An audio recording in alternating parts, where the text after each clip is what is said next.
The Dark Angels are considered amongst the most powerful and secretive of the Loyalist Space Marine chapters. They were the first legion of the original 20 Space Marine legions. They were created during the first founding of the 30th millennium. They claim complete allegiance and service to the Emperor of Mankind. Their actions and secret goals, at times, seem to be at odds with that professed loyalty. The Dark Angels were the first of the Emperor's Space Marine legions, and in the earliest incarnations, fought as the personal army of the Master of Humanity, in the dawning years of the Great Crusade, and in the shadowed campaigns that preceded it.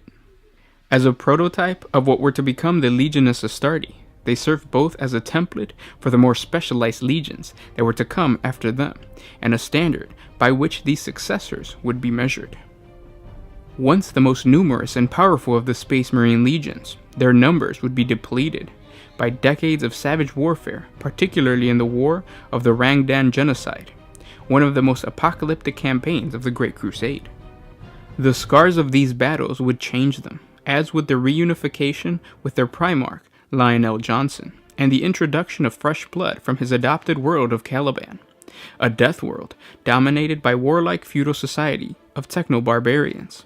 Caliban's warrior orders provided fertile ground for the Legion's regeneration, and its martial codes and practices were extensively incorporated and adopted by the rebuilding Legion. Caliban was a planet of immense forests, inhabited by terrible, monstrous beasts, mutated by the touch of chaos in the centuries after the birth of the Chaos god Slanesh. Due to the planet's proximity to the nearby Eye of Terror, these monsters were numerous. Johnson managed to survive in the forests alone, living as a wild man, far from civilization. Caliban was home to many knightly orders of warrior aristocrats, created to defend its people and the massive fortress monasteries they lived within, from the great beasts that lurked in the forest. These knights maintained a few aspects of Caliban's ancient technology, from before the Age of Strife, and wielded primitive bolter pistols, and wore suits of simple power armor, very similar to that later used by the Astartes, that were handed down from knight to knight. Despite these technological trappings, Caliban remained very much a pre-industrial society, whose warriors rode to war on horseback. One of the most prominent knightly organizations was known simply as the Order, and was made up of commoners and nobles alike, whereas the other knightly orders were drawn by tradition only from the Calibanite nobility. A group of the Order's knights on patrol in the forests discovered the Pharaoh Primarch in the forest. When the knight seemed inclined to kill him, one man, a well-respected knight named Luther, stayed his hand and decided to take the Primarch into the Order. Luther named the Pharaoh boy Lionel Johnson, which means the lion son of the forest in the Calibanite dialect of Low Gothic. L. Johnson was taken to the Order's fortress monastery and taught human ways. The lion learned to speak incredibly quickly and soon mastered all the necessary aspects of Calibanite culture, faster than anyone ever had, including Luther, his mentor, foster father, and best friend, believed possible. With Luther at his side, L. Johnson ultimately rose into the highest rank of the Order. At the height of his reputation, L. Johnson made clear his extraordinary ambition. He called for a grand crusade to exterminate the great beasts of Caliban, so that the people of his world could finally know peace and live free from the fear. This was received with great enthusiasm by the other members of the Order, and even the other knightly orders, but it proved to be a time-consuming process that took nearly a decade of constant warfare against the terrible dangers of the deep forest. The word of their success brought an influx of new recruits into the Order as the campaign progressed. Any Calibanite knightly order that did not follow Johnson's lead, such as the Knights of Lupus of the Northern Forests, which feared that the destruction of the great beasts would upend Calibanite's traditional social order, were destroyed to the last man. After the last of the great beasts fell, Johnson was named Supreme Grand Master of the Order and was recognized as the rightful ruler of all Caliban. It seemed that the world was ready to enter a new golden age of peace and prosperity that the Lion had promised. Shortly after the success of the campaign, the Emperor of Mankind and his Astartes scouts arrived on Caliban, after they detected the psychic emanation of one of the Primarchs. From the moment the Emperor landed, L. Johnson felt a deep connection between himself and the Master of Mankind, and swore his fealty. In return, the Emperor made the Lion the commander of the First Legion of Space Marines that had been created from his genome. The Emperor had first sent emissaries from the First Legion, who had been created from the genome of their lost Primarch, Lionel Johnson. The Imperials brought with them all of the advanced technology that had been hailed by the people of Caliban as miraculous. Soon the Astartes of the First Legion were putting potential Astarte aspirants from the Order and the other knightly organizations through a myriad of martial trials and competitions to gauge their level of martial prowess and character. Only the strongest and most dedicated were allowed to pass the next stage. Many within the Order whispered that they were competing for a place within the rank of the Astartes, but these trials also served as a secondary purpose of determining if the human strain on Caliban was genetically pure enough to warrant its status as the world of which the First Legion would recruit from. While the Calibanite knightly orders reveled in their differences and often resorted to combat to settle their feuds, the Astarte legions were united in purpose and will. Such divisions could not be tolerated, and at the behest of Lion and the Astartes, the individual knightly orders were disbanded and brought under the control of the First Legion. Such a drastic move did not happen overnight, and could not pass without dissenting voices. But when the Lion spoke in favor of the Union of Knights and the glory that would be theirs for the taking in the service of the Emperor, most such voices were stilled, most, but not all. The Emperor himself finally came to Caliban on a day that would live on for centuries in Calibanite legend. His great vessel descended from the heavens, and he welcomed his lost son back into the fold. The event was slightly marred by an attempt against the Emperor's life made by certain conservative knights of the Order who feared the changes that would be brought to their world by the Imperium and its advanced science and culture. But these malcontents were swiftly and mercilessly executed as traitors by the Astartes. More objections were raised when the soldiers of the Imperial army descended to the surface of Caliban. The First Legion's aspirant trials had already identified the likely candidates of recruitment into the august body, but the vast majority of the planet's population would still be able to serve the Emperor as troops of the Imperial Navy. Within an unimaginably short period of time, the surface of Caliban was transformed from a world of sprawling wilderness and castles to one of martial industry that rang to the beat of factory hammers and the trample of booted feet as its populace marched itself into interstellar war. The Emperor's servants had descended to Caliban with enormous earth-moving machines that cleared dozens of kilometers of forest a day and left flat, lifeless soil in their wake, ready to be planted or built upon. Mines and refineries and manufactorums followed, ready to transform the planet's abundant resources into vital war materials for the Emperor's crusade.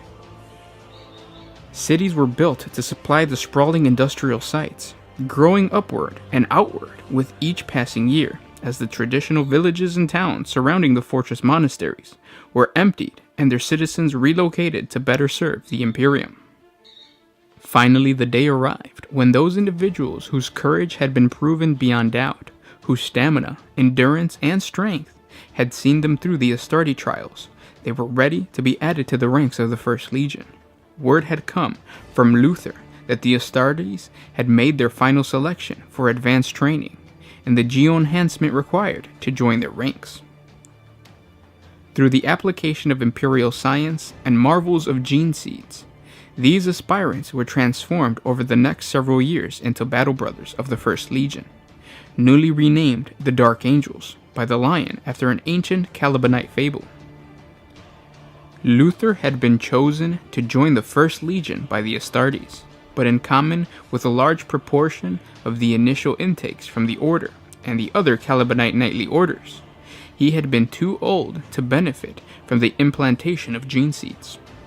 In its place, Luther and others like him had undergone an extensive series of genetic, surgical, and biochemical enhancement procedures designed to increase their stamina, strength, and reflexes to superhuman levels. They were taller, stronger, and quicker than mortal men, but for all that they were still not true Astartes. It was difficult for Luther and the others to come to terms with this fact, knowing that they were surrounded by those who had once served under them as squires and junior knights, but were now far more powerful than they could even ever hope to become. Luther still served as the Lion's second within the Legion, earning his position based on merit, and fueled with a desire to prove himself by this devotion to the imperial ideal. But despite his success, he could not escape his own inner conviction that he was somehow being looked down upon because he was not a full Astarte. Lionel Johnson took command of the Dark Angels Legion that had been created from his genetic stock, and he was granted command of the 4th Expeditionary Fleet of the Great Crusade. One of Lionel Johnson's earliest campaigns as a commander of the newly dubbed Dark Angels Legion was the compliance of the newly discovered nightly world of Molech. This was a massive joint compliance operation between multiple legions, including the Dark Angels, Luna Wolves, Emperor's Children, White Scars, and thousands of Imperialis Auxilia soldiers, and various Mechanicum and Legio Titanicus assets. Cyprian Divine of House Divine was named planetary governor of Molech after it was conquered. In the presence of several of his Primarch sons, the Emperor led them to a warp portal hidden underground, where he proceeded to utilize it to enter into the realm of chaos to parley with the ruinous powers. When he finally returned, the Emperor appeared aged, but was more powerful. He then suppressed his son's memories of Molech and stationed a large garrison force comprised of nearly 100 Imperialix Auxiliar regiments, 3 Legio Titanicus cohorts, along with a detachment from 2 Space Marine legions to protect the secrets of the warp portal on Molech. Next, the Dark Angels took part in a vital campaign known as Rangdan Genocides. They fought alongside Titans from the Legio Grynoconicus, Legio Vorcorum, and Legio Caedonus, as well as other Zenith Mechanicum forces from the Forge World of Zan II.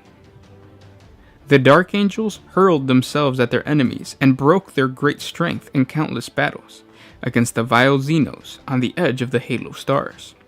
This campaign culminated in the 3rd Rangdan Genocide around the 890th year of the 30th millennium, which resulted in the loss of the lives of 50,000 Dark Angel Space Marines, spent in preventing the destruction of perhaps the entire Northern Imperium by the menace from the Outer Darkness.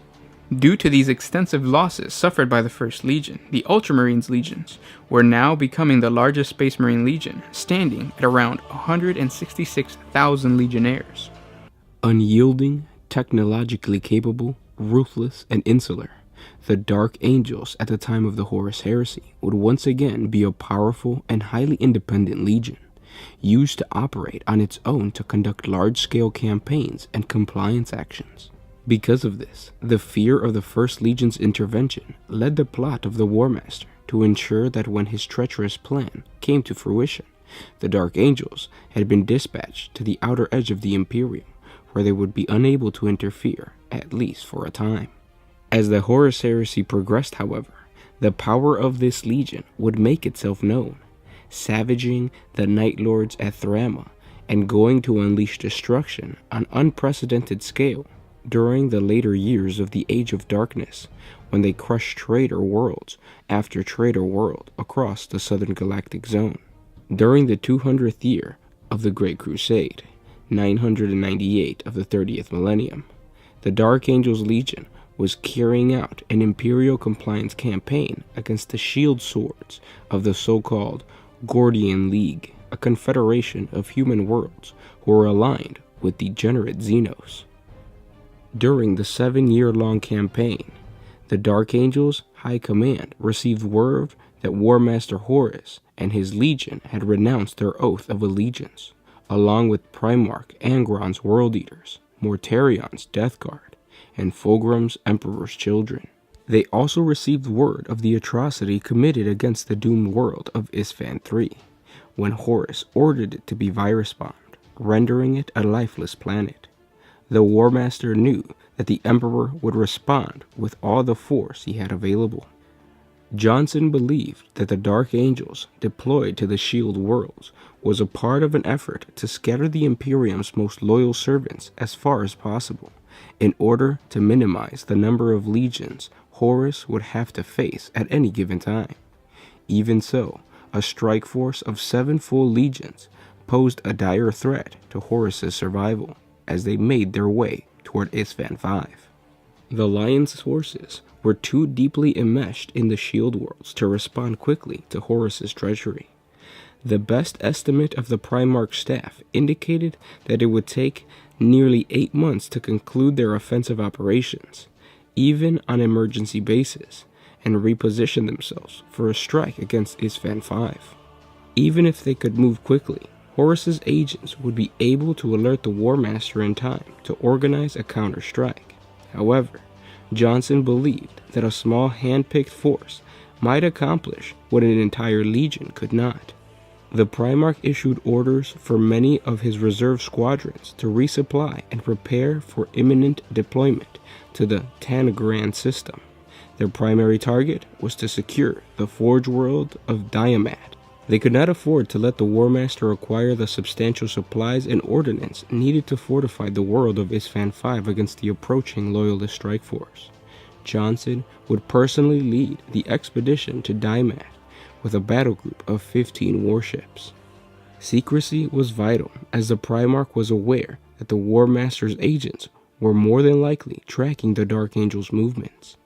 Johnson went to Diamad in order to secure several powerful Continental siege machines, vast artillery pieces that could devastate the most powerful fortifications. The small fleet of Dark Angel vessels arrived in the Tanagras system just 5 days before the destruction of Horus's landing force on Xanathos starport.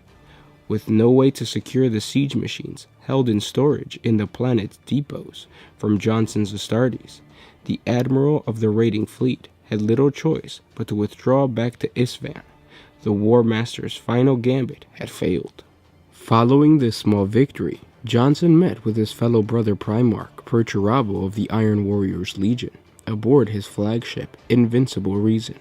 Perturabo informed Johnson that his legion was en route to Isstvan system to face the War Master and his traitor legions upon the black sands of Isstvan V.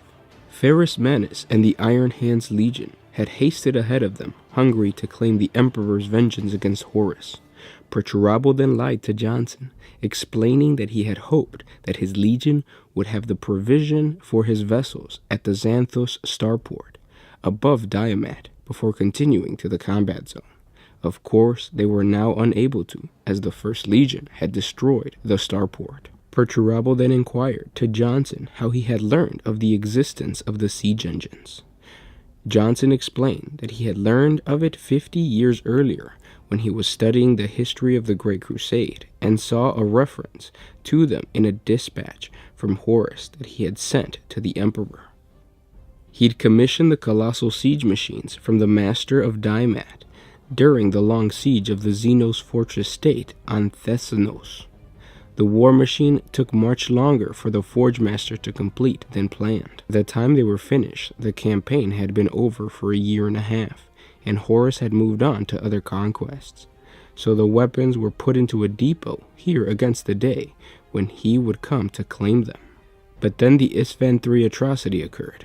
When Johnson had received word of Horus's betrayal, he knew that ultimately the War Master's plan would lead to Terra. Even if he were somehow to prevail against Perturabo and the other legions sent to confront him in the Isstvan system, the War Master couldn't claim total victory so long as the Emperor was safe in his palace. No, for Horus to triumph, their father had to die, and that meant a long and constant siege of Terra. Therefore, the War Master would come to claim the siege engines on Diamad. Johnson informed his brother that he would be unable to accompany the Loyalist fleet to Diamad, as he had to make all haste to the Shield Worlds and prepare the rest of the First Legion for the trip to Terra. In fact, he thought it best if no one outside Perturabo, himself, and other Primarchs ever knew that Lion was there. He didn't want the Emperor to believe he had anything at Diamad with an ulterior motive in mind. Perturabo agreed that it was both a prudent choice and a very humble one. Johnson explained that his actions were done for the good of the Imperium, not for power. Johnson confessed to his brother that he believed Horus had become their father's favorite son for no other reason than fate. Had he been the first one he'd found, Johnson believed he would have been the War Master. The Lion believed that Horus would inevitably be defeated and the Emperor would need to choose a new War Master very quickly if the Great Crusade was to continue. He asked for Perturabo's support. The two Primarchs reached an understanding. Johnson granted permission for the Iron Warriors to take possession of the siege guns at their convenience, on one condition, of course. At that, Perturabo raised an eyebrow. Inquisitively, Johnson made his brother promise that the siege weapon would be put to good use. Of that, Perturabo assured they most certainly would be utilized in that regard. Following the victory of the Drop Site Massacre, Horus called a meeting of the Primarchs of the 8 of the Traitor Legions, minus the participation of the Alpha Legion's Primarch, Alfarius, aboard his flagship, the Vengeful Spirit. 5 of the Primarchs, including 4 who had fought at Isvan V, met in person, including Horus, Fulgrim, Angron, Mortarion, and Lorgar. 3 appeared through the use of holographic emitters that transmitted their signal through the warp, including Perturabo, Night Hunter, and Magnus the Red, who had only recently joined the Traitors after the scouring of Prospero, when the broken remains of his legion had been transported by Tzeentch into the Eye of Terror, to the planet of the Sorcerers. The Thousand Sons, bitter at what they perceived as their betrayal by the Emperor, now willingly became the 9th Traitor Legion. The Council of Traitor Primarchs made their plans for the next step in their war against the Emperor, and then each legion went its way according to its assigned role. In the 7th year of the 31st millennium, the Night Haunter's fleet had departed, bound for the planet of Tasagulsa, a remote world in the eastern fringe that lay shrouded in the shadow of the great asteroid belt. From there, the Night Lord's terror troops would begin a campaign of genocide against the imperial strongholds of Heroldar and Thramus. If not taken, would lead the flanks of the War Master's strike on Terra, vulnerable to attack. This campaign would also delay the Dark Angel's Legion from reinforcing the Loyalists, and Thramus' system was of particular importance as it comprised a number of Mechanicum Forge worlds whose loyalty was still to the Emperor. This bitterly contested campaign, known as the Thramus Crusade, dragged on for nearly 3 standard years in an attempt to sway his brother, Lionel Johnson, to Horus's cause. The Night Haunter left a deep void beacon in the patrol path of one of the Dark Angel's Outrider vessels. The beacon was said to transmit coordinates in advance so that the two Primarchs could meet and parley on the planet. Night Haunter wanted to break his former brother either mentally, physically, or both to obtain his objectives. The Primarchs were accompanied by 2 warriors from their personal honor guard to the parley. The meeting began simple enough between the two as they conversed with relative civility. This lasted only until the Night Haunter slandered Johnson, and in return the Lion struck his former brother. This melee further degenerated into an all-out brawl between the two sides, as the Night Haunter strangled the life out of L. Johnson. One of the Dark Angel honor guards ran his sword through the Night Haunter's back, saving his Primarch's life. Eventually, both legions sent reinforcements in response to this incident. Each side dragged away their respective Primarchs from the scene of combat. Both Primarchs survived this brutal confrontation and went on to continue the contest between their legions for control of the Aegis subsector.